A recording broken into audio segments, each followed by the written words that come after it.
হাসিনা যাই করুক, দেশের জন্য অনেক কিছু করছে। বাংলাদেশের বর্তমান ঋণ 99.3 বিলিয়ন মার্কিন ডলার, আর গত 16 বছরে পাচার হয়েছে 94 বিলিয়ন মার্কিন ডলার।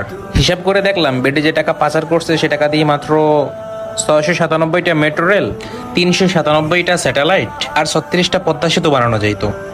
একটা 1000 টাকার নোটের ডাইমেনশন 162 mm, 70 mm, 0.25 mm।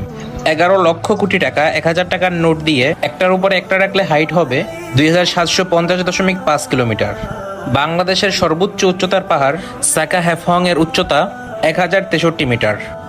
এক লেয়ারে সাজালে এই টাকা জায়গা নেয় 124.76 বর্গ কিলোমিটার। ঢাকার সাইজ হলো 306 বর্গ কিলোমিটার, চট্টগ্রাম 155 বর্গ কিলোমিটার। এই দুই বিভাগীয় শহর বাদে বাকি সব শহর এই টাকা দিয়ে ঢাকা যাবে। আর এই টাকা পাশাপাশি বসালে লেন্থ হয় 17,82,349.6 কিলোমিটার। পৃথিবীর পরিধি 40,000 কিলোমিটার। এই টাকা পাশাপাশি বসিয়ে পুরো পৃথিবী পুরোটা 44.5 বার রাউন্ড দেওয়া যাবে। কেউ যদি হাসিনার উন্নতির হিসাব দিতে আসে, তাকে এই হিসাব হাতে কলমে বুঝিয়ে দেওয়ার আপনাদের সকলের দায়িত্ব। আচ্ছা, ওই পাবলিকগুলো কই যারা ভিডিওর শেষ পর্যন্ত না এসে কমেন্ট করছে উল্টাপাল্টা?